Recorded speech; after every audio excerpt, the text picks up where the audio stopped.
Munna mobile interview દેવા આવ્યો. આવો. હા તો કયો મને તમારે શું કામ બાલાજી બાઇક્સમાં કામ કરવું છે? લે તમને વાંધો હોય તો નહીં કરી કામ, એમને બેઠા રહેવું, બેઠો પગાર આપજો. અરે મારું કહેવાનું એમ છે કે શું કામ અમારા જ શોરૂમમાં કામ કરવું છે? અમારા જેવા બીજા ઘણાય છે, ત્યાં કેમ નહીં? અમારે ગમે ત્યાં કામ કરવાનું જ છે, અહીંયા કામ કરું તમને કઈ વાંધો? અરે તમે સમજ્યા નહીં. અમારે ત્યાં તમે એવું શું જોયું અહીંયા બાલાજી બાઇક્સમાં કે તમારે અમારે ત્યાં કામ કરવું છે? તમે તો ઇન્સ્ટાગ્રામમાં સ્ટોરી નાખી હતી, એ જોઈને તો હું આવ્યો અને એનું તો ઇન્ટરવ્યુ હાલે છે.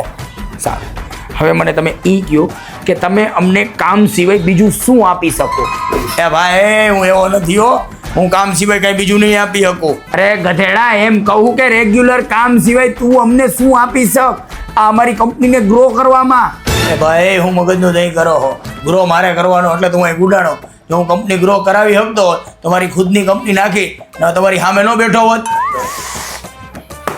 साले को बम से उड़ा दूंगा एक बार हाथ में आ जाए तो. તારું શું મોટિવેશન છે અહીંયા જોઈન થવાનું? ઈ કે હાલ સેલરી, પૈસા, બીજું જોઈ હું? અરે મારા બાપ, પૈસા સાઈડમાં રાખ, ઘડીક સાઈડમાં. હું તને એમ કહું પૈસા સિવાય તારું આ કંપનીમાં જોઈન થવા માટે શું મોટિવેશન છે એમ કહું છું. તો હું મોટિવેશન, પૈસા વગર દુનિયામાં કાંઈ હે? કદા આયલા ખંખેરી.